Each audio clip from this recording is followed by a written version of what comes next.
Bonjour, je vous propose une petite vidéo d'explication sur la correction d'un exercice qu'on a fait en classe. Le voici, donc c'est un exercice qui permet de réviser pas mal de choses sur les fonctions. Donc on a deux fonctions définies sur R, x au carré moins 2x moins 3, x au carré plus 4x plus 3. Donc la première question, c'est de tracer les courbes représentatives sur un même graphique.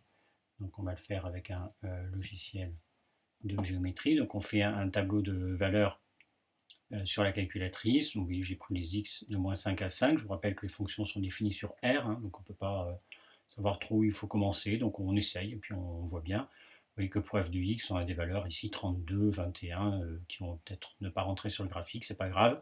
Moi, je me suis dit que les valeurs de 5 à moins 4 et à nouveau jusqu'à 5, elles allaient pouvoir rentrer sur mon graphique.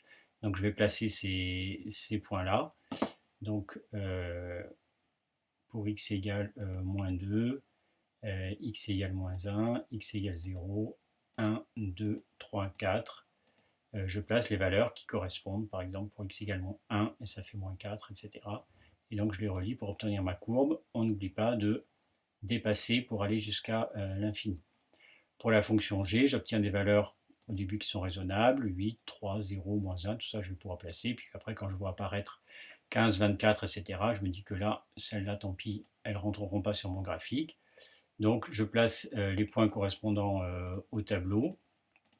Je m'aperçois qu'il y a un point ici que j'avais déjà avec la fonction f. Vous voyez que pour x égale moins 1, f de x et g de x sont égales, elles valent toutes les deux 0, on le retrouvera par la suite. Et donc je relie et j'obtiens ma fonction g. On n'oublie pas d'écrire les noms des fonctions, donc là elles n'y sont pas, mais on va les retrouver sur le document. Donc voilà pour tracer les courbes. Attention à bien faire des croix, bien passer sur les points, essayer de bien arrondir vos courbes et donc dépasser lorsqu'on sait que le domaine continue jusqu'à l'infini. Alors la correction, donc voilà les courbes, vous voyez que j'ai rajouté les noms des fonctions. C'est particulièrement important quand on a deux fonctions tracées sur le même graphique. Si vous n'écrivez pas les noms, évidemment, je ne peux pas savoir laquelle est f, laquelle est j. Donc la question suivante, c'est de résoudre graphiquement une équation, f de x égale g de x. Donc ça, c'est assez facile. Il s'agit de voir quand est-ce que les courbes se coupent. Eh bien, elles se coupent en un point. C'est celui qu'on a observé justement sur le tableau. Le point d'abscisse moins 1. Eh bien, ce moins 1 ici, c'est la solution de notre équation.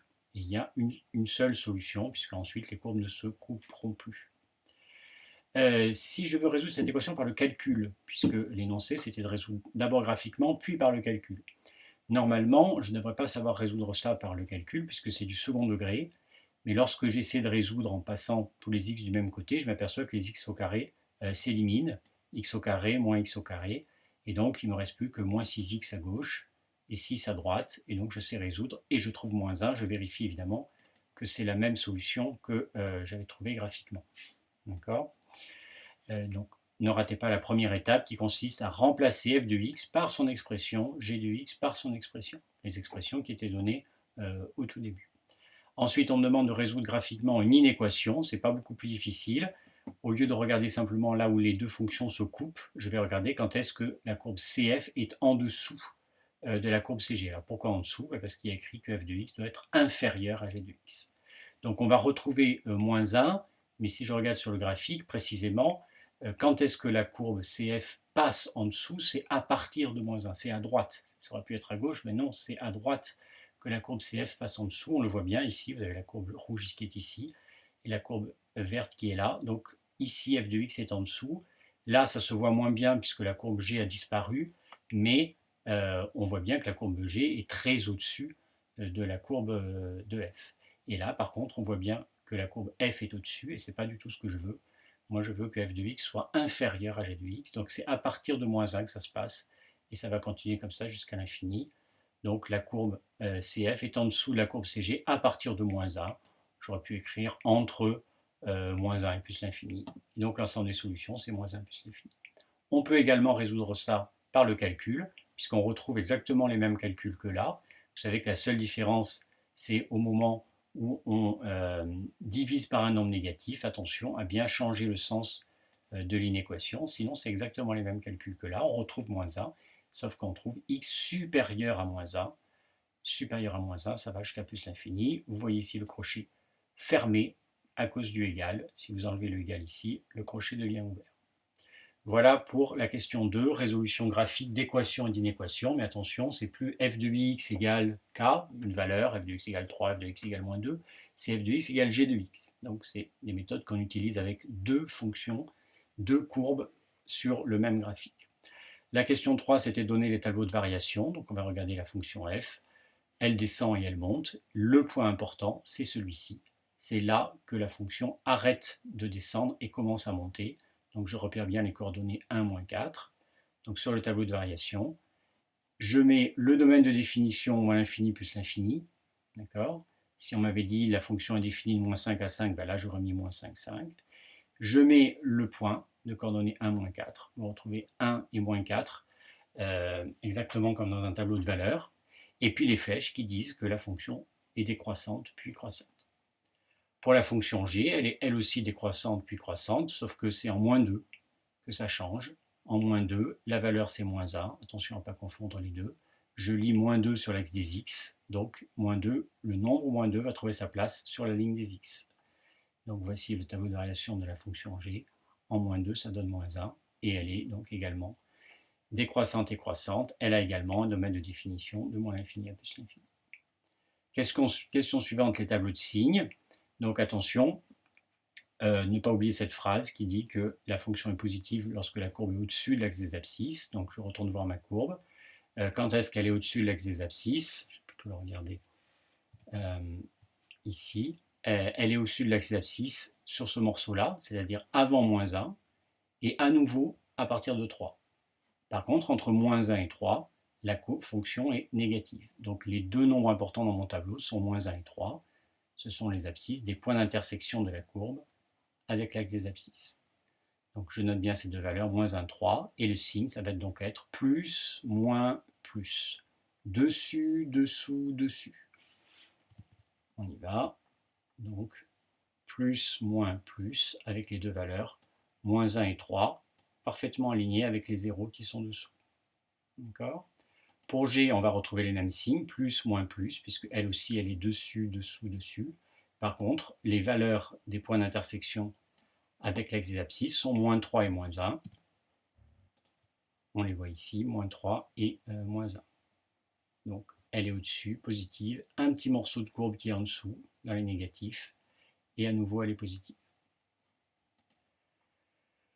Voilà. Alors, la question 5 est beaucoup plus originale, donc on va s'y arrêter un petit peu. Il s'agit de comparer des nombres. Comparer f de x et f de 1. Comparer f de x et 0. G de x est 8, f de x et g de x. Alors, qu'est-ce que c'est que x? C'est un nombre dont on nous dit qu'il est entre moins 1 et 1. Mais on ne sait pas quelle est sa valeur. Il est entre moins 1 et 1, et il faut que je compare. Alors, comparer, ça veut dire quoi? Ça veut dire écrire une inégalité, dire lequel des deux est le plus grand. Donc, f de x et 1, je vais vous proposer 4 méthodes pour faire... non, peut-être 3 méthodes, ce sera déjà pas mal.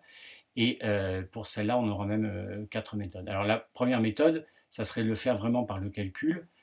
Comparer f de x et f de 1, ça doit vous faire penser à la chose suivante. Ça ressemble un petit peu à ce qu'on a dans le cours quand on écrit f de b, f de a supérieur à f de b.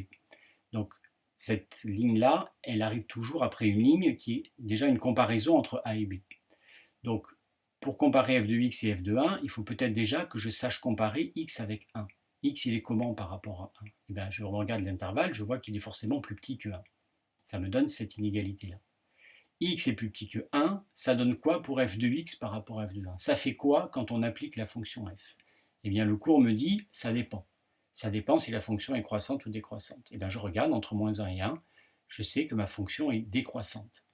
D'accord? Donc, puisque la fonction est décroissante, j'applique une fonction décroissante, ça change le sens d'une inégalité. Et donc, f de x est supérieur à f de 1. D'accord?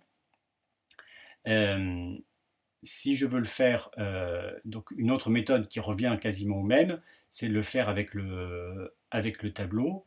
On me dit que x est compris entre moins 1 et 1, donc je vais aller regarder où se trouve moins 1 sur le tableau, il est là.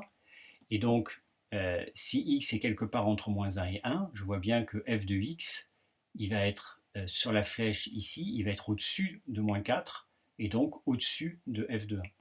La fonction est en train de descendre avant d'arriver à moins 4 qui est f de 1. Donc la fonction est au-dessus de f de 1. F de x est supérieur à f de 1. D'accord. La troisième méthode, ça revient un petit peu au même, ce serait de le faire sur la courbe en plaçant un point qui serait quelque part sur la courbe de la fonction f et en regardant, en faisant un peu bouger ce point, donc je le fais bouger uniquement entre moins 1 et 1, d'accord, sur les abscisses, il reste entre moins 1 et 1, d'accord. Et donc vous voyez qu'au niveau des y, eh bien, les y vont évoluer entre 0 et moins 4, et donc ils vont toujours être supérieurs à f de moins 1 qui est ici. D'accord. On va pouvoir servir de cette méthode pour faire les autres questions. La question suivante, c'est comparer f de x avec 0. Alors, vous voyez que j'ai utilisé ici moins 1, on se demande un petit peu d'où il sort. Eh bien, en fait, parce que je suis allé regarder sur ma courbe, quel rôle joue ce 0 si on me demande de comparer f de x avec 0, pourquoi on me parle de 0 ? Ben, en fait, 0, je le vois ici, que c'est f de moins 1. D'accord ? Donc, en fait, on me demande de comparer f de x avec f de moins 1. D'où l'idée de dire, ben, il est comment x par rapport à moins 1, comme tout à l'heure. Eh bien, par rapport à moins 1, je m'aperçois que là, x, il est plus grand. J'applique la fonction f, mais elle est décroissante, donc elle me change le sens d'une égalité. X est plus grand que moins 1, mais f de x va être plus petit que f de moins 1. Et f de moins 1, c'est 0. Donc ça y est, j'ai réussi à comparer f de x avec 0. Si on regarde sur la courbe, ça va peut-être vous paraître plus facile sur la courbe, je retrouve mon point ici, que je fais varier, et je vois bien que f de x est toujours négatif. On est bien en dessous de moins 1, puisque la courbe, en partant de ce point, elle est descendue. Donc elle est forcément plus bas.